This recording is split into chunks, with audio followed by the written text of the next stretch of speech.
ഇവിടെയും പണ്ഡിതന്മാർ വിശദീകരിക്കുന്നത് പിന്നെ സുബ്ഹിന്റെ മുമ്പ് ശുദ്ധിയായിട്ടുണ്ട് എങ്കിൽ നോമ്പ് നോൽക്കാം. കുളി സുബ്ഹിന് ശേഷവും കുളിച്ചാൽ മതി. കാരണം എന്താ? കുളി നോമ്പുമായി ബന്ധപ്പെട്ടതല്ല, അത് നമസ്കാരവുമായി ബന്ധപ്പെട്ടതാണ്. അതിന് പണ്ഡിതന്മാർ വിശദീകരിക്കുന്ന തെളിവ് നബി സല്ലല്ലാഹു അലൈഹി വസല്ലമയെ സംബന്ധിച്ച് ആയിഷ റളിയല്ലാഹു അൻഹ പറയുന്നു, പ്രവാചകൻ വലിയ അശുദ്ധി ജനാബത്ത് ഉള്ളവരായിക്കൊണ്ട് നബി സല്ലല്ലാഹു അലൈഹി വസല്ലമ നേരം വെളുക്കാറുണ്ടായിരുന്നു. എന്നിട്ട് പ്രവാചകൻ കുളിച്ച് നമസ്കരിക്കും. നേരം വെളുക്കാനായി എന്നാൽ സുബ്ഹാകും. അപ്പോ സുബ്ഹിന് ബാങ്ക് കൊടുത്തതിന് ശേഷമാണ് വലിയ അശുദ്ധിയുള്ള പ്രവാചകൻ കുളിച്ച് നമസ്കരിക്കുന്നത്. പക്ഷെ നോമ്പ് നോറ്റിട്ടുണ്ട്. ഇതുപോലെ തന്നെയാണ് സ്ത്രീയും. അപ്പൊ സ്ത്രീക്ക് ജനാബത്തായിരുന്നാലും ഈ പറഞ്ഞ മാസമുറയിൽ നിന്ന് ശുദ്ധിയാകുന്നതാണെങ്കിലും ശരി, നേരത്തെ ശുദ്ധിയായി പക്ഷെ കുളിച്ചിട്ടില്ലെങ്കിൽ നോമ്പിന് തടസ്സമല്ല. കുളി നമസ്കാരവുമായി ബന്ധപ്പെട്ടതാണ്, നോമ്പുമായി ബന്ധപ്പെട്ടതല്ല. ഇനി മാസമുറ നീണ്ടു നിൽക്കാൻ വേണ്ടി റമളാനിലെ എല്ലാ ദിവസവും നോമ്പ് നിൽക്കാനും എല്ലാ ദിവസവും പള്ളിയിൽ പോകാനും വേണ്ടി ആളുകൾ ഹജ്ജിനും ഉംറക്കൊക്കെ പോകുമ്പോ ഈ പിന്നെ പിരീഡ് മാറാൻ വേണ്ടി ഗുളിക അല്ലെങ്കിൽ ഇഞ്ചക്ഷൻ ഒക്കെ ഉപയോഗിക്കാറുണ്ട്. ഇതിനും പിന്നെ പണ്ഡിതന്മാരുടെ രണ്ട് നിലക്കുള്ള അഭിപ്രായങ്ങളും കാണാം. അനുവദനീയമാണ് എന്ന് പറഞ്ഞ ആളുകളുണ്ട്, പാടില്ല എന്ന് പറഞ്ഞ ആളുകളുണ്ട്. രണ്ടും പരിശോധിച്ചാൽ മിതമായ നിലപാടായി നമുക്ക് മനസ്സിലാക്കാൻ സാധിക്കുന്നത്, ഒരാൾക്ക് ഒന്ന് ഭർത്താവിന്റെ അനുവാദം ഉണ്ടാകണം എന്ന് പണ്ഡിതന്മാർ വിശദീകരിച്ചിട്ടുണ്ട്. രണ്ടാമത്തേത് ഇത്തരം മരുന്ന് ഉപയോഗിക്കുന്നത് കൊണ്ട് അയാൾക്ക് എന്തെങ്കിലും മാനസികമായ അസ്വാസ്ഥ്യങ്ങളോ ശാരീരികമായ പ്രയാസങ്ങളോ ഇല്ല എങ്കിൽ ഇത്തരം മരുന്ന് ഉപയോഗിക്കുന്നത് കൊണ്ട് കുഴപ്പമില്ല. മാനസികമായ അസ്വാസ്ഥ്യം എന്ന് പറഞ്ഞാൽ പിന്നെ യാത്രയിൽ ഹജ്ജും ഉംറയൊക്കെ ബന്ധപ്പെട്ട് പലരെയും നമുക്ക് കാണാറുണ്ട്. പിന്നെ ഇടക്ക് ഇങ്ങനൊക്കെ ചെയ്താലും രക്തം വരും. അപ്പോ അത് ശുദ്ധിയായോ, എന്റെ നിസ്കാരം ശരിയായില്ലേ, തവാഫ് ചെയ്യാൻ പറ്റുമോ, ഉംറ ശരിയായോ, ഇങ്ങനെയുള്ള വിശ്വാസം ഉണ്ടാവും. പിന്നെ അതുമായി ബന്ധപ്പെട്ട് ചില ആളുകൾക്ക് മാനസിക വിഭ്രാന്തി വരെ അനുഭവപ്പെടും. അപ്പൊ അങ്ങനത്തെ പ്രയാസങ്ങൾക്കൊന്നും പോകണ്ട. പിന്നെ ആരോഗ്യപരമായ പ്രശ്നങ്ങൾ ഉണ്ടാകാം. അപ്പൊ ഇതൊക്കെ കുഴപ്പങ്ങൾ ഉണ്ടെങ്കിൽ ഇത് ഉപയോഗിക്കാൻ പാടില്ല. ഇനി ഇതിൽ നബി സല്ലല്ലാഹു അലൈഹി ഇങ്ങനൊന്നും പോണ്ട. കാരണം എന്താ? അത്രയൊന്നും കൂലി അള്ള പറഞ്ഞത് ചെയ്താൽ മതിയല്ലോ. ഷെയ്ഖ് ഉസൈമീൻ വിശദീകരിച്ചത് അതാണ്. നബി സല്ലല്ലാഹു അലൈഹി ആയിഷ റളിയല്ലാഹു അൻഹ ഹജ്ജിന് പോകുന്ന സമയത്ത് ഇഹ്റാം കെട്ടി അതിനുശേഷം സെരീഫ് എന്ന് പറയുന്ന സ്ഥലത്ത് വെച്ച് ആയിഷ റളിയല്ലാഹു അൻഹക്ക് പിന്നെ മെൻസസ് ഉണ്ടായി. അപ്പൊ ആയിഷ റളിയല്ലാഹു അൻഹ കരഞ്ഞു. നബി സല്ലല്ലാഹു അലൈഹി വസല്ലം ചോദിച്ചു, എന്തേ? അപ്പൊ നീക്ക് അശുദ്ധിയായി. നബി സല്ലല്ലാഹു അലൈഹി വസല്ലം പറഞ്ഞു, നീ ബേജാറാകണ്ട. എന്താണ്? ഹാദാ ഷൈഉൻ കതബല്ലാഹു അലാ ബനാതി ആദം. ഇത് ആദമിന്റെ പെൺമക്കൾക്ക് അള്ളാഹു വിധിച്ച ഒരു നിയമമാണ്. എന്നാൽ പെണ്ണാണെങ്കിൽ അത് ഉണ്ടാകും, അത് അതിന്റെ സമയത്ത് വരും. അപ്പൊ എനിക്ക് അശുദ്ധിയായല്ലോ എന്ന് വിചാരിച്ചിട്ട് ബേജാറാകണ്ട എന്നാണ് ആയിഷ റളിയല്ലാഹു അൻഹയെ സമാധാനിപ്പിച്ചുകൊണ്ട് പ്രവാചകൻ പറഞ്ഞത്. ഇതേ കാര്യം പണ്ഡിതന്മാർ ഇവിടെയും ഉദ്ധരിച്ചതായി കാണാം. എന്തിനാണ്? അള്ള വിധിച്ച നോമ്പ് അള്ളാന്റെ വിധിയാൻ, മാസമുറ ഉണ്ടാവുക എന്നുള്ളതും അള്ളാന്റെ വിധിയാൻ. അപ്പൊ ഒരു വിധിയിൽ നിന്ന് രക്ഷപ്പെടാൻ വേറൊരു വിധിക്ക് അപ്പുറത്തൊരു കാര്യത്തേക്ക് നമ്മൾ പോകേണ്ടതില്ല. അപ്പോ രണ്ടും അള്ളാന്റെ വിധിയാണ്. ശുദ്ധി ഉണ്ടെങ്കിൽ നോമ്പ് പോറ്റാൽ മതി, ബാക്കിയില്ലെങ്കിൽ അത് റമളാന് ശേഷം നിൽക്കാം. അതുകൊണ്ടൊരു ശിക്ഷയോ കൂലിക്കൊരു കുറവോ വരുന്നില്ല. കാരണം അള്ളാഹുവിന്റേതാണ് രണ്ട് നിയമങ്ങളും എന്ന വിശദീകരണമാണ് പണ്ഡിതന്മാർ അതിന് നൽകുന്നത്. ഇനി അതല്ല, കുഴപ്പമൊന്നുമില്ല എന്നുണ്ടെങ്കിൽ ആവുന്നത് കൊണ്ടും ഉപയോഗിക്കുന്നത് കൊണ്ടും കുഴപ്പമില്ല. ഇനി നോമ്പ് മുറിയുന്ന കാര്യങ്ങൾ 7 കാര്യങ്ങളായി പണ്ഡിതന്മാർ വിശദീകരിച്ചിട്ടുണ്ട്. ഞാൻ വളരെ ചുരുക്കി മാത്രം. ഒന്ന്, ഖുർആൻ തന്നെ പറഞ്ഞ കാര്യം. ഖുർആൻ 2 കാര്യമാണ് പറഞ്ഞത്. ഒന്ന്, പകൽ സമയത്ത് ലൈംഗിക ബന്ധം പാടില്ല. രണ്ടാമത്തേത് ഭക്ഷണപാനീയങ്ങൾ കഴിക്കാൻ പാടില്ല. ഈ 2 കാര്യം. അതിൽ ഭക്ഷണപാനീയങ്ങൾ കഴിച്ചാൽ മറന്നു കഴിച്ചാൽ കുഴപ്പമില്ല, അത് അള്ള ഭക്ഷിപ്പിച്ചതാണ് കുടിപ്പിച്ചതാണ്, നോമ്പ് പൂർത്തിയായിക്കോ എന്നാണ് നബി പറഞ്ഞത്, മറന്നുകൊണ്ട്. ലൈംഗിക ബന്ധം എന്ന് പറയുന്നത് പിന്നെ ഭക്ഷണത്തെ പോലെയല്ല. ലൈംഗിക ബന്ധം നടന്നാൽ നോമ്പിന്റെ പകൽ സമയത്ത് അത് ഒരു തിന്മയായി ഇസ്ലാം എണ്ണുന്നു. അതിന് കടുത്ത ശിക്ഷ അല്ലെങ്കിൽ കഫാറ, പ്രായശ്ചിത്തം നിശ്ചയിച്ചിട്ടുണ്ട്. കഫാറത്ത് എന്നാൽ തിന്മകളെ മായ്ച്ചു കളയാനുള്ള കാര്യമെന്നാണ്. അപ്പൊ നോമ്പ് കാലത്ത് പകൽ സമയത്ത് ലൈംഗിക ബന്ധത്തിൽ ഏർപ്പെടുക എന്ന് പറയുന്നത് ഒരു തിന്മയാണ്. ആ തിന്മക്കുള്ള പരിഹാരം ആ നോമ്പ് പിന്നെ നോറ്റുവീട്ടുക എന്നതിന് പുറമെ അടിമയെ മോചിക്കുക. ഇന്നിപ്പോ അടിമയെ മോചിപ്പിക്കാനില്ല, അതുകൊണ്ട് ആ വിഷയം ചർച്ച ചെയ്യേണ്ട കാര്യമല്ല. രണ്ടാമത്തേത് 2 മാസം തുടർച്ചയായി നോമ്പ് രക്ഷിക്കുക. അതിന് സാധിക്കാത്ത ആളുകൾ 60 സാധുക്കൾക്ക് അല്ലെങ്കിൽ ഇനി ഒരാൾക്ക് തന്നെയോ 60 നേരത്തെ ഭക്ഷണം കൊടുക്കുക. ഒരു നോമ്പിന് ഒരു നേരത്തെ ഭക്ഷണം, ഒരു ദിവസത്തെ അല്ല, ഒരു നേരത്തെ ഭക്ഷണം. അപ്പൊ നമ്മൾ ഒരു മുദ്ദ് എന്നൊക്കെ പറയണ്ടല്ലോ, മുദ്ദൊക്കെ പിന്നെ ആൾക്കാരുണ്ടാക്കിയതാണ്. ഒരു നേരത്തെ താമ മിസ്കീൻ എന്നാണ് ഖുർആൻ പറഞ്ഞത്. ഒരു സാധുവിനുള്ള ഭക്ഷണം, ഒരു സാധുവിന് ഒരു നേരത്തിന് എന്ത് വേണോ അത് കൊടുക്കുക. അപ്പൊ ഇത് 2 മാസത്തെ തുടർച്ചയായ നോമ്പ് സാധ്യമല്ലെങ്കിലാണ്. അപ്പൊ നോക്കൂ, നേരത്തെ ഞാൻ പറഞ്ഞു നോമ്പ് എന്തിനു വേണ്ടിയാണ്? അത് നമ്മളെ പരിശീലിപ്പിക്കാനാണ്. നിയമത്തിനുള്ളിൽ നിൽക്കാനാണ്. നിയമത്തിനുള്ളിൽ നിൽക്കാൻ എന്ന് പറഞ്ഞാൽ നോമ്പല്ലാത്ത കാലത്ത് അനുവദനീയമായ കാര്യങ്ങൾ പോലും നോമ്പ് കാലത്ത് അള്ളാഹു പാടില്ല എന്ന് പറയുന്നു. ചിലത് അതിൽപ്പെട്ടതാ ഒന്ന്, ഭക്ഷണം അനുവദനീയമാണ്, പക്ഷെ നോമ്പ് പറ്റൂല. ലൈംഗിക ബന്ധം അനുവദനീയമാണ് എന്ന് മാത്രമല്ല, അതിന് ഇബാദത്താണ്, കൂലി കിട്ടുമെന്നാണ് നബി സല്ലല്ലാഹു അലൈഹി വസല്ലം പഠിപ്പിച്ചത്, പക്ഷേ പകല് പറ്റൂല. അപ്പൊ എന്താ, അനുവദനീയമായ കാര്യങ്ങൾ തന്നെ മനുഷ്യനെ പരിശീലിപ്പിക്കാൻ വേണ്ടി അള്ളാഹു തടഞ്ഞു നിർത്തുന്നു. പിന്നെ തെറ്റായത് പറയേണ്ട കാര്യമില്ലല്ലോ. ആ കാര്യം ഇത്ര സമയത്തേക്ക് പാടില്ല എന്ന് പറഞ്ഞാൽ അത് പിടിച്ചു നിർത്താൻ കഴിയാത്തവൻ യഥാർത്ഥ നോമ്പുകാരനല്ല. അതുകൊണ്ട് അവൻ ഒന്നുകൂടി പരിശീലിക്കട്ടെ. ആ പരിശീലനം എന്താ, 2 മാസം തുടർച്ചയായി നോമ്പ് നിൽക്കുക. ഇവിടെ തുടർച്ചയായി നോമ്പ് നിൽക്കുക എന്ന് പറഞ്ഞാൽ മറ്റേ ആന്റിബയോട്ടിക് മരുന്ന് പോലെ കോഴ്സാണ്. ഇടയ്ക്ക് വെച്ച് ഒഴിവാക്കിയാൽ അങ്ങനെയാണല്ലോ, മരുന്നിന്റെ ഫലം കിട്ടണമെന്നല്ല പറയല്ലേ, ഇനി കിട്ടുമെന്ന് അറിയില്ല. അപ്പൊ ഏതായിരുന്നാലും ഇവിടെ പൂർണ്ണമായി നോൽക്കണമെന്നാണ്. പക്ഷെ അതിൽ സാധാരണ നമ്മൾ മനസ്സിലാക്കാത്ത ഒരു കാര്യമുണ്ട്. എല്ലാ ആളുകളെ സംബന്ധിച്ചിടത്തോളവും ഈ 2 മാസം തുടർച്ചയായി നോൽക്കണമെന്നില്ല. എന്ന് പറഞ്ഞാൽ നോമ്പ് ഒഴിവാക്കാൻ ഒരാൾക്കുള്ള കാരണം എന്താണോ ആ കാരണം ഈ ഘട്ടത്തിലും ഉണ്ടെങ്കിൽ അയാൾക്ക് നോമ്പ് ഒഴിവാക്കാം, അതിന്റെ ബാക്കി നോറ്റാൽ മതി. അതായത് ഇപ്പൊ യാത്ര ചെയ്യേണ്ടി വന്നു 2 മാസം നോമ്പിനിടക്ക്, എങ്കിൽ യാത്രക്ക് ശേഷം ബാക്കി നോറ്റാൽ മതി. കാരണം യാത്രക്കാരന് റമദാനിൽ പോലും നോമ്പ് പോലും കണ്ട. അപ്പൊ ആ നിയമം ഇവിടെയും ബാധകമാണ്. രോഗിയായി 2 മാസം നോമ്പിനിടക്ക്, എങ്കിൽ രോഗിയായി ആരോഗ്യം വീണ്ടും കിട്ടിയതിനു ശേഷം ബാക്കി നോറ്റാൽ മതി. ഇതൊന്നുമില്ലാതെ, ഈ 2 കാരണങ്ങളില്ലാതെ ഒരുത്തം വെറുതെ ഒരു 10 പണ്ണം നോറ്റ് പിന്നോട്ട് ഒഴിവാക്കി എങ്കിൽ അയാൾ ആദ്യം തൊട്ട് പിന്നെ 30 എണ്ണം നോൽക്കണം. നോറ്റ എണ്ണം പോയി. അതാണ്. അപ്പോ മറ്റ് ഈ പറഞ്ഞ 2 കാരണങ്ങൾ ഇവിടെയും ഉണ്ട് എന്നുള്ളതാണ്. രണ്ടാമത്തേത് സ്ഖലനം അനുഭവപ്പെടുക എന്ന് പറഞ്ഞാൽ സ്വപ്ന സ്ഖലനം ഉണ്ടായാൽ അതുകൊണ്ട് നോമ്പ് മുറിയുകയില്ല. കാരണം അത് നമ്മുടെ പ്രവർത്തനം കൊണ്ട് ഉണ്ടാകുന്നതല്ല, നമുക്കതിലൊരു പങ്കുമില്ല. എന്നാൽ നമ്മുടെ പ്രവർത്തന ഫലമായി, അതായത് ചുംബിക്കുകയോ ആലിംഗനം ചെയ്യുകയോ അല്ലെങ്കിൽ പരസ്പരം ചേർന്ന് മുബാശറ എന്നാണ് ഹദീസിൽ അതിനെപ്പറ്റി ഉപയോഗിച്ചിട്ടുള്ളത്. ആയിഷ റളിയല്ലാഹു അൻഹ പറയുന്നു, നബി സല്ലല്ലാഹു അലൈഹി വസല്ലം നോമ്പുകാരനായിരിക്കെ ഭാര്യമാരെ ചുംബിക്കാറുണ്ടായിരുന്നു, അവരോട് കൂടെ കിടക്കാറുണ്ടായിരുന്നു. കൂടെ കിടക്കുക എന്ന് പറഞ്ഞാൽ ചേർന്ന് കിടക്കാറുണ്ടായിരുന്നു എന്നൊക്കെ ഹദീസുകളുണ്ട്. അപ്പൊ അങ്ങനെ ചെയ്തത് കൊണ്ടോ അല്ലെങ്കിൽ സ്പർശിച്ചത് കൊണ്ടോ ഒരാൾക്ക് സ്ഖലനം ഉണ്ടായി എങ്കിൽ അത് അയാളുടെ പ്രവർത്തനം കൊണ്ടാണ്. അപ്പൊ അയാളുടെ നോമ്പ് മുറിയും. അതിന് പകരം നോമ്പ് നോറ്റാൽ മതി. പക്ഷെ എന്ത് ചെയ്യണ്ട, ഈ 2 മാസം നോമ്പ് അയാൾ നോൽക്കേണ്ടതില്ല. 2 മാസം നോമ്പ് നോൽക്കണം എന്ന് പറഞ്ഞത് ലൈംഗിക ബന്ധം ഉണ്ടായെങ്കിൽ മാത്രമാണ്. ഇവിടെ അയാൾ നോമ്പ് മുറിയുന്നു, ആ ഒരു ദിവസത്തെ നോമ്പ് വേറൊരു ദിവസം നോറ്റുകൂട്ടണം. ഇനി ഭക്ഷണത്തിന് പകരം ഗ്ലൂക്കോസ് പോലെ ഉപയോഗിക്കുന്ന ഏതെങ്കിലും തരത്തിലുള്ള വസ്തുക്കൾ ശരീരത്തിന്റെ ഏതെങ്കിലും ഭാഗത്തിലൂടെ ഇഞ്ചക്ഷനിലൂടെയോ ഇനി പൈപ്പിലൂടെയോ മറ്റേതെങ്കിലും തരത്തിൽ ശരീരത്തിലേക്ക് പ്രവേശിപ്പിച്ചാൽ അയാളുടെ നോമ്പ് മുറിയുന്നു. ഇപ്പം ഗ്ലൂക്കോസ് കൊടുത്തു ഞരമ്പ് കൂടി, അതെന്താ, ഭക്ഷണത്തിന് പകരം നിൽക്കുന്നതാണ്, അതുകൊണ്ട് നോമ്പ് മുറിയും. എന്നാൽ ഒരാൾക്ക് മറ്റെന്തെങ്കിലും അസുഖത്തിന് അയാൾക്കൊരു മരുന്ന് കൊടുക്കണം, ഇഞ്ചക്ഷൻ വെക്കണം, മരുന്നാണ്, അത് ഭക്ഷണത്തിന് പകരമുള്ളതല്ല, എങ്കിൽ അയാൾ നോമ്പ് മുറിയുകയില്ല എന്നാണ് പണ്ഡിതന്മാർ വിശദീകരിക്കുന്നത്. കാരണം അത് ഭക്ഷണത്തിന് പകരമല്ല, വിശപ്പിനോ ദാഹത്തിനോ ഉള്ളതല്ല, മറിച്ചത് മരുന്നാണ്. ഭക്ഷണത്തിന് പകരമുള്ളതാണെങ്കിൽ എന്ത് ചെയ്യും, നോമ്പ് മുറിയും. അപ്പൊ അത്തരം ഇഞ്ചക്ഷൻ ഉപയോഗിക്കുന്നത് കൊണ്ട് നോമ്പ് നഷ്ടപ്പെടുന്നു. പിന്നെ സ്ത്രീകൾ അശുദ്ധി ഉണ്ടാകുന്നത് കൊണ്ട് അവരുടെ നോമ്പ് നഷ്ടപ്പെടുന്നു. നേരത്തെ പറഞ്ഞതുപോലെ എത്ര വൈകിയ സമയത്താണെങ്കിലും. പിന്നെ മറ്റൊന്ന് മനഃപൂർവ്വം ഛർദിക്കുക. ഒരാള് രോഗം കൊണ്ട് ഛർദിച്ചു, ബസ് കയറി ഛർദിക്കുക ആൾക്കാർ, അതുകൊണ്ട് അയാൾ നോമ്പ് മുറിയില്ല. നേരെ മറിച്ച് വെറുതെ വായിൽ കൈയിട്ട് ഇങ്ങനെ ആക്കി എന്തെങ്കിലും നമ്മുടെ പ്രവർത്തന ഫലമായി ഒരാൾക്ക് ഛർദിച്ചാൽ, മനഃപൂർവ്വം ഛർദിച്ചാണെങ്കിൽ അയാളുടെ നോമ്പ് നഷ്ടപ്പെടുന്നു. അല്ലാത്ത രോഗമോ മറ്റു കാരണങ്ങൾ കൊണ്ടോ ഉള്ള ഛർദി കൊണ്ട് നോമ്പ് നഷ്ടപ്പെടുകയില്ല. 7ാമത്തെ കാര്യം, ഒരാള് കൊമ്പ് വെക്കുന്നു, അതുകൊണ്ട് നോമ്പ്. കൊമ്പ് വെക്കുക എന്ന് പറഞ്ഞാൽ പണ്ടും ഇന്നും അറബികൾക്കിടയിലുള്ള ചികിത്സ നമ്മുടെ നാട്ടിലുണ്ടോ എനിക്കറിയില്ല. ഇവിടെ ദ്വാരം ഉണ്ടാക്കിയിട്ട് അശുദ്ധ രക്തം പുറത്തേക്ക് എടുക്കുക, കൊമ്പ് വെച്ച് വലിച്ചെടുക്കാനാണ് കൊമ്പ് വെക്കുക എന്നുള്ള പദം ഇഹ്തിജാം എന്ന് ഉപയോഗിക്കുന്നത്.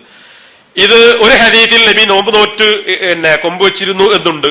മറ്റൊരു റിപ്പോർട്ടിൽ ഇല്ലാ മിനൽ ലഅഫി, ദുർബലത ഉണ്ടായെങ്കിൽ, ക്ഷീണമുണ്ടായെങ്കിൽ അല്ലാതെ എന്നും വന്നിട്ടുണ്ട്. അപ്പൊ ഇത് 2 കൂടി കൂട്ടി യോജിപ്പിച്ചുകൊണ്ട് പണ്ഡിതന്മാർ പറയുന്നത്, ഒരാൾക്ക് ഇതുമൂലം പ്രയാസം, ക്ഷീണം അനുഭവപ്പെടുമെങ്കിൽ അയാളുടെ നോമ്പ് നഷ്ടപ്പെടും. ഇതുപോലെയാണെന്ന് ഇപ്പൊ ഇത് നമ്മള് പല്ല് പറിക്കുന്നു, അല്ലെങ്കിൽ ടെക്സ്റ്റിന് വേണ്ടിയോ അല്ലെങ്കിൽ രക്തദാനത്തിന് വേണ്ടിയോ രക്തം എടുക്കുന്നു, ഇനി മുറിവ് പറ്റി രക്തം പുറത്തേക്ക് ഒഴുകുന്നു, ഇതുകൊണ്ട് നോമ്പ് നഷ്ടപ്പെടില്ല. നേരെ മറിച്ച് അതുകൊണ്ട് അയാൾക്ക് ക്ഷീണം അനുഭവപ്പെടുകയാണെങ്കിൽ നേരത്തെ വിശദീകരിച്ചതുപോലെ അയാൾ നോമ്പ് ഒഴിവാക്കേണ്ടതാണ്. പിന്നെ വയറ് സ്തംഭനമുള്ള, ഇനി അനുവദനീയമായ ചില കാര്യങ്ങൾ, വയറിന് സ്തംഭനമുള്ള ആളുകൾക്ക് നമ്മള് ഈ എനിമ കൊടുക്കാറുണ്ട്. അതുകൊണ്ട് നോമ്പ് നഷ്ടപ്പെടുകയില്ല. കാരണം എന്താ? അത് പിന്നെ ഭക്ഷണമായി അല്ലെങ്കിൽ ഭക്ഷണം കഴിക്കുന്ന മാർഗത്തിലൂടെ അല്ലെങ്കിൽ സ്ഥലങ്ങളിലൂടെ കഴിക്കുന്ന ഒരു കാര്യമല്ല. അതുകൊണ്ട് നോമ്പ് മുറിയുകയില്ല. പിന്നെ ചെവിയിൽ മരുന്നുറ്റിക്കുന്നു, കണ്ണിൽ മരുന്നുറ്റിക്കുകയോ സുറുമ ഉപയോഗിക്കുകയോ ചെയ്യുന്നു, അതുകൊണ്ട് നോമ്പ് മുറിയുകയില്ല. ചിലപ്പോൾ അതിന്റെ പിന്നെ പ്രതിഫലനങ്ങൾ അണ്ണാക്കിലും ഒക്കെ അനുഭവപ്പെട്ടു എന്ന് വരാം, എന്നാൽ പോലും നോമ്പ് മുറിയുകയില്ല എന്നാണ്. എന്നാൽ മൂക്കിൽ മരുന്നൊഴിച്ചാൽ നോമ്പ് നഷ്ടപ്പെടും എന്ന് പണ്ഡിതന്മാർ പറഞ്ഞിട്ടുണ്ട്. കാരണം ഒന്നു എടുക്കുമ്പോൾ വെള്ളം വലിച്ചു കയറ്റി പുറത്തേക്ക് ചീറ്റണം എന്ന് പ്രവാചകൻ പറഞ്ഞു. എന്നാൽ അത് നോമ്പുകാരനായിരിക്കെ അങ്ങനെ പാടില്ല, അമിതമായി വലിച്ചു കയറ്റരുത് നോമ്പുകാരനായിരിക്കെ എന്ന് പ്രവാചകൻ പറഞ്ഞതിന്റെ അടിസ്ഥാനത്തിൽ മൂക്കിൽ മരുന്നുറ്റിച്ചാൽ ചെവിയിലോ കണ്ണിലോ ഒഴിക്കുന്നത് പോലെയല്ല, നോമ്പ് നഷ്ടപ്പെടും എന്നതാണ് പണ്ഡിതന്മാരുടെ വിശദീകരണം. പിന്നെ ആസ്തമ രോഗികളായ ശ്വാസമുട്ടൊക്കെയുള്ള ആളുകൾ അവർ വലിക്കാൻ ഉപയോഗിക്കുന്ന എന്തെങ്കിലും സാധനങ്ങൾ അത് വലിച്ചാൽ അതുകൊണ്ട് നോമ്പ് നഷ്ടപ്പെടുകയില്ല. കാരണം അത് ദ്രാവക രൂപത്തിലുള്ളതല്ല, ഭക്ഷണമായി ഉപയോഗിക്കുന്നതുമല്ല.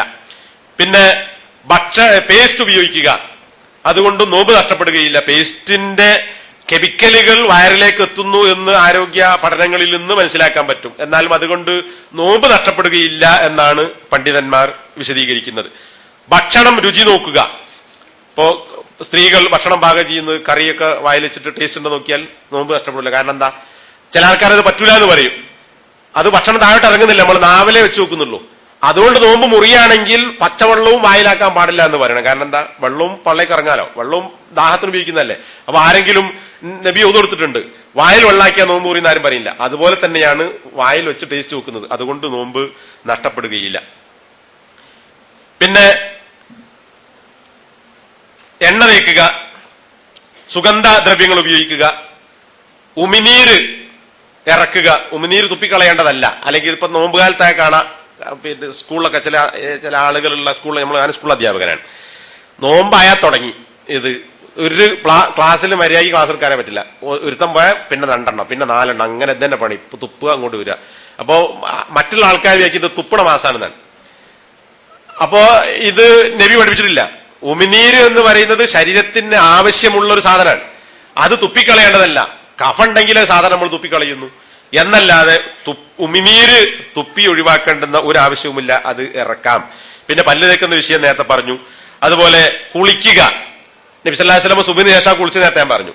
ഇനി മാത്രമല്ല ചൂടുകാലത്ത് നബി സല്ലല്ലാഹു അലൈഹി വസല്ലം കുളിക്കുകയും തലയിൽ വെള്ളം കോരി ഒഴിക്കുകയും ചെയ്യാൻ. എന്തിനാ? ദാഹത്താലും ചൂടിനാലും എന്ന് ഹദീസിലുണ്ട്. അപ്പൊ ദാഹം ശമിക്കാൻ, ദാഹണ്ട്, കഠിനമായ ദാഹണ്ട്, തൊള്ളേക്കൂടി കുടിക്കുകയല്ല, തലയിൽ വെള്ളം ഒഴിച്ചാൽ എന്തുണ്ടാവും? വെള്ളം താഴോട്ടിറങ്ങും, ദാഹത്തിന് പിന്നെ ശമനം കിട്ടും. നബി അങ്ങനെ ചെയ്തിരുന്നതാണ്. മിനൽ ഹർരി വല്ലാത്തിഷ്, മിനൽ അത്തിഷി വൽ ഹർ, ചൂട് കൊണ്ടും ദാഹം കാരണത്താലും.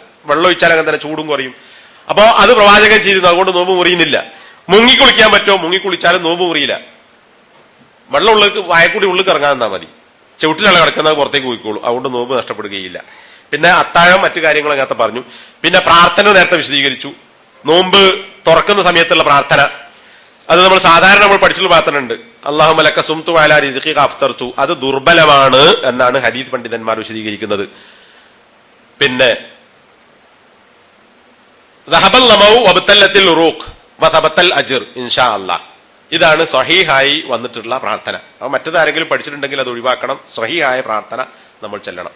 പണ്ടേ നമ്മൾ പഠിച്ചു വന്നത് മറ്റതാണ്, ഇപ്പോഴും പഠിപ്പിക്കപ്പെടുന്നുണ്ടാകാം, പക്ഷെ അത് ലൈഫാണ് എന്ന് പണ്ഡിതന്മാർ വിശദീകരിച്ചിട്ടുണ്ട്. അപ്പോൾ ശരി മനസ്സിലായാൽ തെറ്റ് ഒഴിവാക്കുക.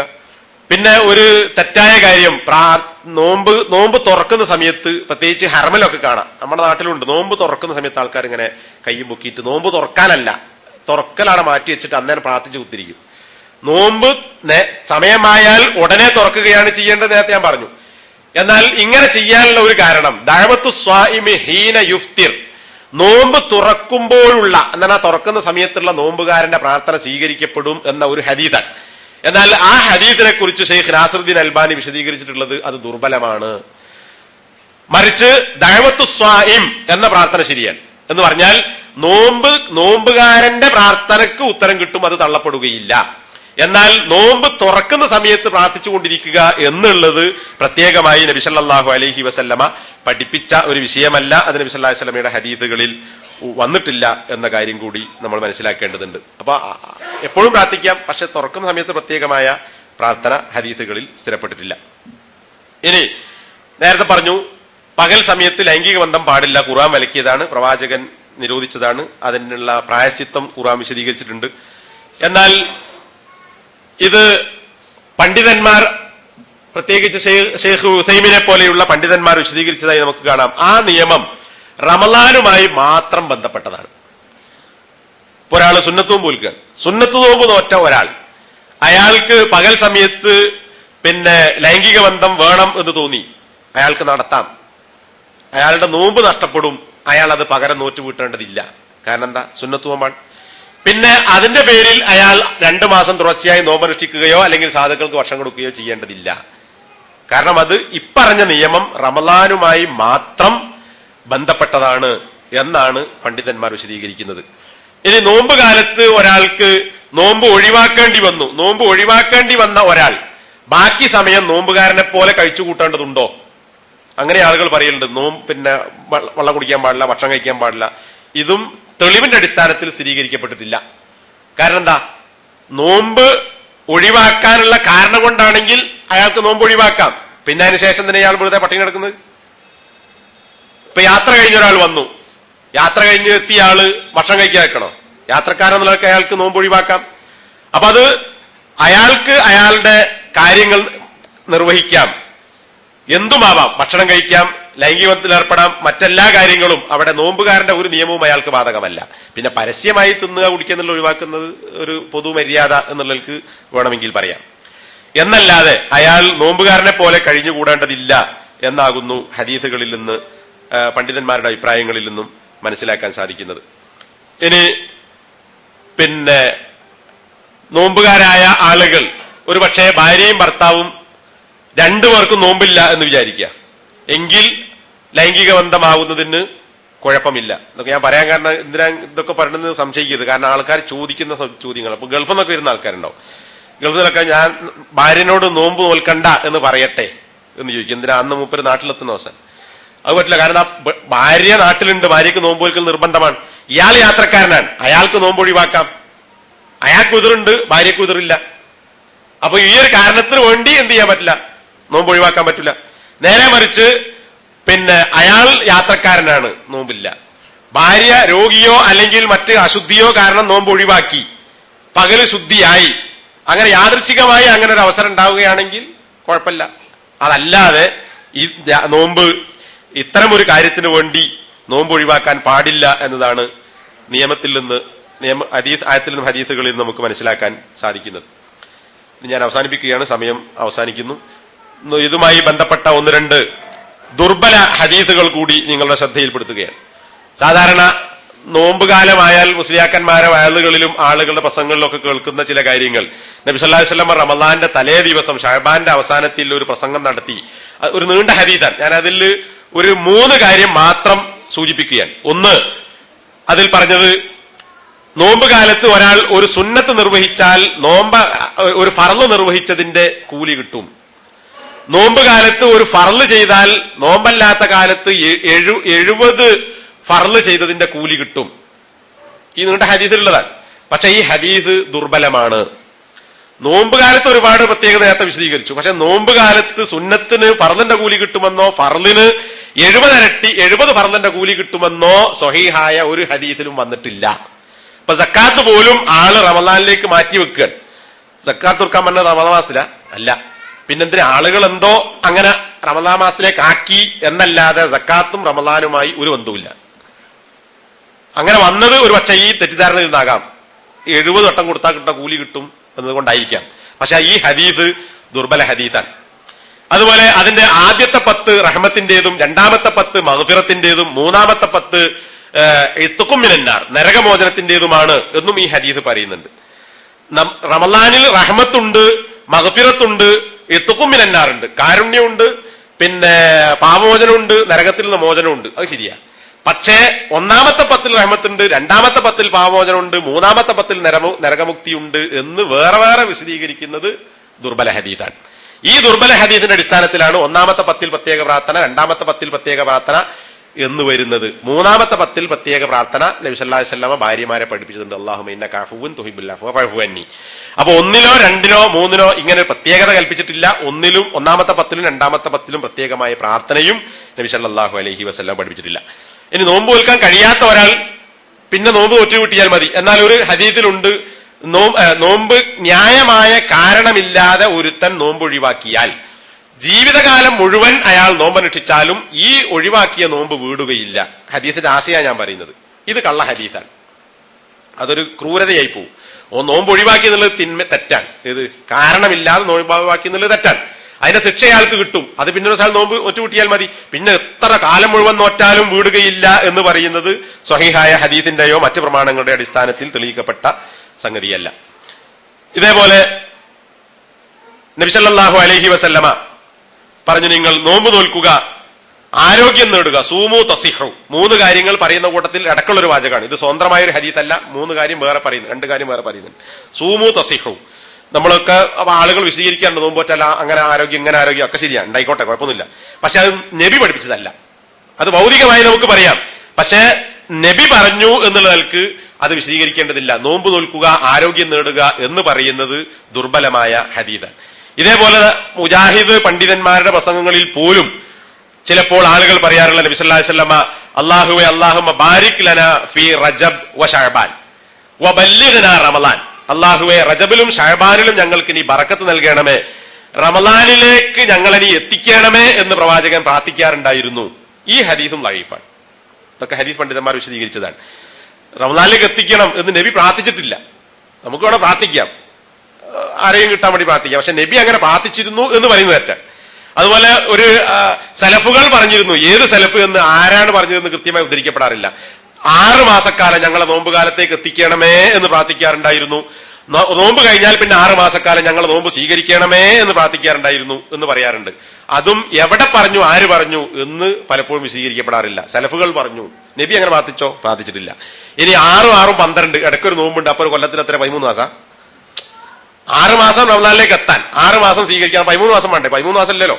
അപ്പൊ ആ പറഞ്ഞത് തന്നെ മനസ്സിലായി ഇത് കള്ളത്തരാന്നുള്ളത്. ശരിയായ ഹദീസിൽ റിപ്പോർട്ട് ചെയ്യപ്പെട്ട വിഷയമല്ല. പിന്നെ നോമ്പുകാരന്റെ ഉറക്ക് ഇബാദത്താണ്. ഉറങ്ങിയാലും കൂലി കിട്ടും. നോമ്പുകാരൻ മിണ്ടാതിരുന്നാൽ തസ്ബീഹിന്റെ കൂലിയുണ്ട്. അവന്റെ പ്രവർത്തനങ്ങൾക്ക് ഇരട്ടികൾ പ്രതിഫലമുണ്ട്. അവന്റെ പ്രാർത്ഥനക്ക് ഉത്തരം കിട്ടും. അവന്റെ പാപങ്ങൾ പൊറുക്കപ്പെടും. ഇതൊക്കെ ഒരു ഹദീസിലുള്ളത്. അവസാനം പറഞ്ഞ 2 ശരിയാ. പ്രാർത്ഥനക്ക് ഉത്തരം കിട്ടും, പാപം പൊറുക്കപ്പെടും. എന്നാൽ ഉറങ്ങിയാൽ ഇബാദത്തിന്റെ കൂലി കിട്ടുമെന്നോ, മിണ്ടാതിരുന്നാൽ തസ്ബീഹിന്റെ കൂലി കിട്ടുമെന്നോ, പ്രവർത്തനങ്ങൾക്ക് ഇരട്ടികൾ കൂലി കിട്ടുമെന്നോ പറയുന്നത് ഈ ഹദീസ് ലൈഫാണ്. മറ്റ് ഹദീസുകളിലൂടെയും തെളിയിക്കപ്പെടാത്ത വിഷയമാണ്. ഇത്രയും കാര്യങ്ങളാണ് ഞാൻ പറഞ്ഞ. സമയം അവസാനിച്ചു. എനിക്ക് അടുത്ത ട്രെയിനിന് പോകേണ്ടതുണ്ട്. എന്തെങ്കിലും സംശയങ്ങൾ ഉണ്ടെങ്കിൽ 2-3 മിനിറ്റ് വേണമെങ്കിൽ ചെലവാക്കാം.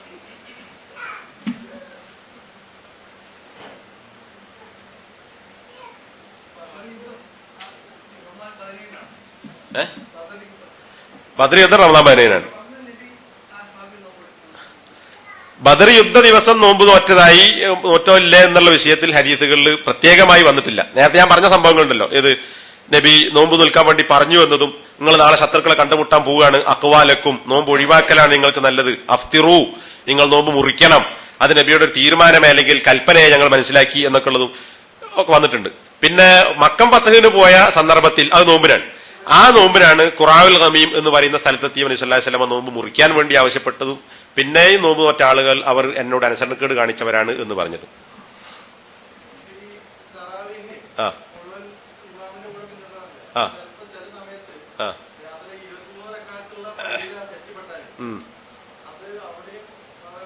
ഇല്ലല്ല, അതില്ല. 23-ന് മൂപ്പര് അതിലധികം നിസ്കരിക്കുക, ഇനി വേറെ എന്തെങ്കിലും ചെയ്യാതിരിക്കുക. ഇതല്ലാത്ത വേറെ എന്തെങ്കിലും വിദേഹത്ത് ചെയ്യുന്ന ആളാണ്. അപ്പൊ അതിൽ കൂടുന്ന പറഞ്ഞാൽ അർത്ഥമല്ല. സാധാരണ നടക്കുന്ന ജമാഅത്തിൽ കൂടിയാൽ ഈ പറഞ്ഞ കൂലി കിട്ടും. വിദേഹത്ത് നടക്കുന്നിടത്ത് തുടരാൻ പോകണ്ട. പിന്നെ ചില ആൾക്കാർ അങ്ങനെ വ്യാഖ്യാനിക്കാറുണ്ട്. ഇത് ചില കുറച്ചുകൂടി ചിന്തിക്കുന്ന ആൾക്കാർ ഈ പറഞ്ഞ ഹദീസിന്റെ അടിസ്ഥാനത്തിൽ 23 നിസ്കരിക്കുന്ന പള്ളിയിലെത്തിയാൽ 23 പൂർത്തിയാക്കണം എന്ന് ചില ആളുകൾ, ആരാന്നിപ്പോ ഞാൻ പറയണ്ട, അത് അങ്ങനെ വ്യാഖ്യാനിക്കാൻ പറ്റില്ല. ഈ കൂലിക്ക് നബി പഠിപ്പിക്കാത്ത കാര്യം ചെയ്യണം പറ്റില്ലല്ലോ. അത് നമ്മളെ സമയത്തൊന്നും നിർത്തിപ്പോരാ. അല്ലെങ്കിൽ അവസാനത്തെ 13 കൂടുക, വേണമെങ്കിൽ കൂടുകയാണെങ്കിൽ തന്നെ 11. ഇത് അറബിൽ 13 ഉണ്ടാവും. 13 പറ്റുള്ളൂ, 11 പറ്റുള്ളൂ, 13 പറ്റൂല. അവിടെ അറബില് 13 ആണ് നടക്കുക. അപ്പൊ അതില് നമ്മൾ 11 നിസ്കരിച്ചാൽ മതി. നബി ഒരു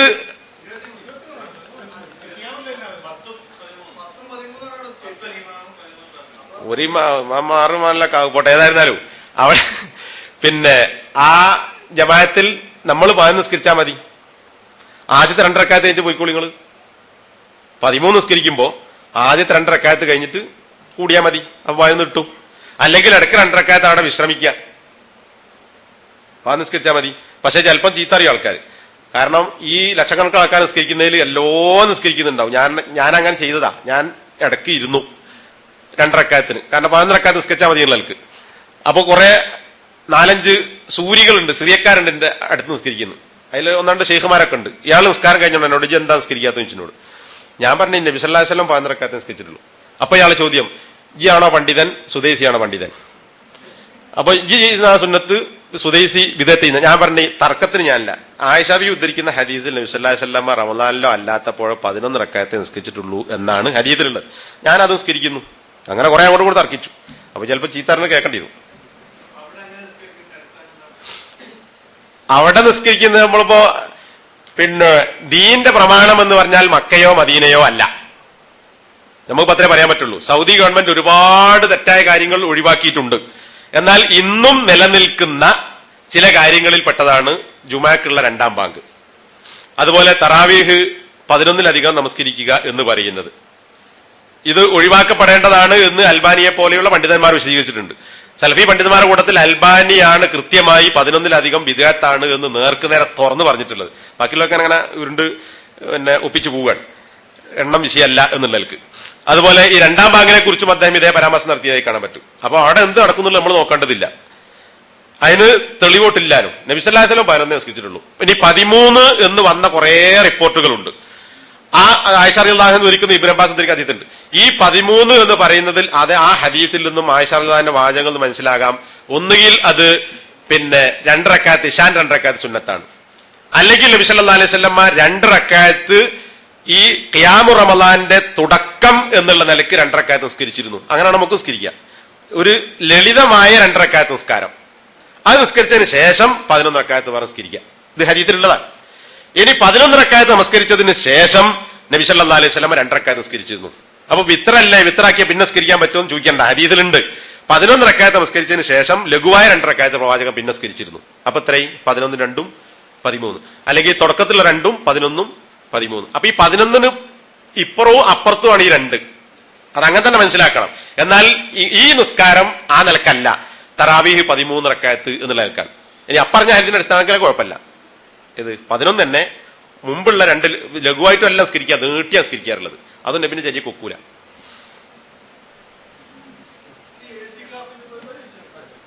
എന്റെ വണ്ടി പോവും.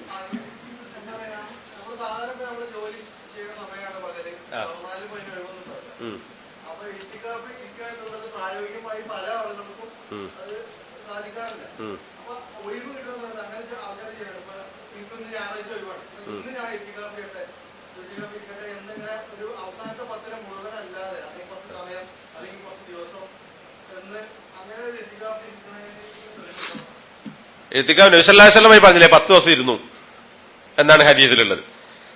അതുപോലെ തന്നെ സഹാബത്തും നബിന്റെ ഭാര്യമാരും ഇരുന്നതായിട്ടും അങ്ങനെ തന്നെ കാണുന്നത്. ഇനി വേണമെങ്കിൽ ഒരു ദിവസം എന്നൊക്കെ പറയുന്നത് ആവാം എന്ന് പണ്ഡിതന്മാർ വിശദീകരിച്ചിട്ടുണ്ട്. ഇനി അല്ല, കുറച്ച് സമയമാണെങ്കിലും പറ്റും എന്ന് ചില പണ്ഡിതന്മാർ അവരുടെ അഭിപ്രായങ്ങളായി കാണുന്നത്. പക്ഷെ തെളിവായിട്ട് ഒന്നും കണ്ടെത്താൻ കഴിഞ്ഞിട്ടില്ല. ചില പണ്ഡിതന്മാരുടെ അഭിപ്രായങ്ങളുണ്ട്. കുറച്ചിപ്പോ പള്ളിയിലൊക്കെ കാണാം നവൈത്തുൽ ഇത്തിക്കാഫ് ഫി ഹാദൽ മസ്ജിദ്. അത് റമദാനിൽ മാത്രമല്ല, അത് ഒന്നുമാണ്. പള്ളിയിൽ നിസ്കരിക്കാൻ കയറുമ്പോ ഇപ്പൊ ഞാൻ ഇത്തിക്കാഫ് നിയത്താക്കുന്നു. അങ്ങനെ ഇത്തിക്കാഫ് ഇല്ലല്ലോ. അപ്പൊ ഇത്തിക്കാഫ് എന്ന് പറഞ്ഞാൽ തന്നെ എന്താ, ഒരു സംഗതി അതുമായി അടങ്ങി ഒതുങ്ങി ചടഞ്ഞു കൂടുക എന്നാണ് ഇത്തിക്കാഫ് എന്നുള്ള വാക്കിനർത്ഥം. അപ്പൊ അതിന് പറ്റിയൊരു സമയം കിട്ടണം. ഇത് കുറച്ചു നേരത്തേക്ക് ബാക്കി ഇങ്ങോട്ട് അങ്ങനെ ഇത്തിക്കാഫില്ല.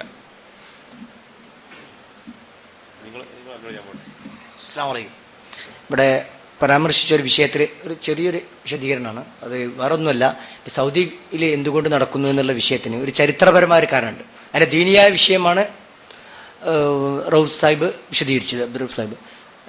കാരണം അന്ന് സൗദി ഗവൺമെൻറ്, അതൊരു ചരിത്രം പഠിച്ചാൽ സൗദി ഗവൺമെൻറ്റും അന്നുണ്ടായിരുന്ന നജിദിലെ അവിടെ ഉണ്ടായിരുന്ന ഭരണകൂടവും സൗദി ഗവൺമെൻറ്റും ഷെയ്ഖുൽ ഇസ്ലാം മുഹമ്മദ് ബിൻ അബ്ദുൽ വഹാബും തമ്മിൽ ഉണ്ടാക്കിയ ഒരു ധാരണയുടെ അടിസ്ഥാനത്തിൽ അവർ എല്ലാ ശിർക്കു കാര്യങ്ങളും ഒഴിവാക്കി തരാം എന്നൊരു ഭാഗത്ത് പറയുകയും, പക്ഷെ ചില ഗോത്രങ്ങൾ ആവശ്യപ്പെട്ടു ഞങ്ങൾ തുടർന്ന് വരുന്ന ഇങ്ങനെ 1-2 സാധനങ്ങൾ നിങ്ങൾ ചെയ്തു തരണം എന്നുള്ള നിലയ്ക്ക് അന്നുണ്ടാക്കിയ ഒരു എഗ്രിമെന്റിന്റെ ഭാഗമായിട്ടാണ് ഇത് പോകുന്നത് എന്നാണ് അവിടെ നിന്നുള്ള ചില പണ്ഡിതന്മാരോട് സംസാരിച്ച് പറഞ്ഞത്. അതും മാറ്റാനുള്ള നടപടികൾ അവർ പതുക്കെ പല പണ്ഡിതന്മാരും പറഞ്ഞുകൊണ്ട് ചെയ്യുന്നുണ്ട് എന്നുള്ളതാണ് അവരത് പറഞ്ഞത്. നമ്മളെ സംബന്ധിച്ചുള്ള അവിടെ എന്ത് ചെയ്യുന്നു എന്നുള്ളതല്ല, അവിടെ ചെയ്യുന്നതിന് തെളിവുണ്ടെങ്കിൽ മാത്രമേ നമ്മൾ സ്വീകരിക്കേണ്ടതുള്ളൂ എന്നുള്ള ഭാഗമാണ് നമ്മൾ ആ വിഷയത്തിൽ മനസ്സിലാക്കേണ്ടതെന്നാണ് അടിവരാറുള്ളത്. ഞാൻ അവസാനിപ്പിക്കാൻ സമയമല്ല ഉള്ളത്. നിങ്ങൾ വരാൻ വൈകിയോണ്ടാണ് താമസിച്ചത്. ഞാൻ 5 എത്തി. നിങ്ങൾ ഇവിടെ പരിപാടികൾ 7 അള്ളാഹു നമ്മുടെ കർമ്മങ്ങൾ സ്വീകരിക്കുകയും സത്യമായി മനസ്സിലാക്കുവാൻ അള്ളാഹു തൗഫീഖ് നൽകുകയും ചെയ്യുമാറാകട്ടെ. റബ്ബന ഗഫിർ ലനാ വലി ഇഖ്വാനിനാ സബഖൂനാ ബിൽ ഈമാൻ റബ്ബന ആതിനാ ഫിദ് ദുനിയാ ഹസന വഫിൽ ആഖിറതി ഹസനത വഖിനാ അദാബന്നാർ. അസ്സലാമു അലൈക്കും. കാരണം അതൊരു അക്കാഡമിക് ഡിസ്കഷനാണ് വരുന്നത്.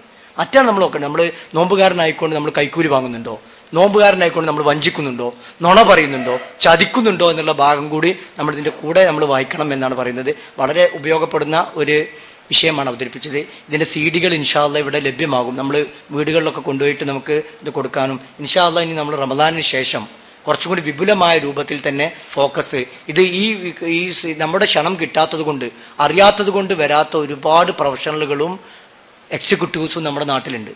അവരും കൂടി ഉൾപ്പെടുത്തിക്കൊണ്ട് വിപുലമായി ചെയ്യണം എന്നുള്ളൊരു പ്ലാൻ ഉണ്ട്. ഇൻഷാ അല്ലാഹ് സർവശക്തൻ ഈ ഒരു കൂട്ടായ്മ, ഈ ഒരു യോജിച്ചുള്ള ഒരു സ്വാലിഹായ അമലായി സ്വീകരിക്കുമാറാകട്ടെ. നമ്മിൽ നിന്ന് വന്നുപോയ വലുതും ചെറുതുമായ പാപങ്ങൾ പഠിച്ചാൻ പുറത്തു മാപ്പാക്കി തരുമാറാകട്ടെ. റബ്ബന തഖബ്ബൽ മിന്നാ ഇന്നക അൻതൽ അലീമുൽ ഹകീം വതുബ് അലൈനാ ഇന്നക അൻതത് തവ്വാബുർ റഹീം. ആമീൻ ആമീൻ. അസ്സലാമു അലൈക്കും.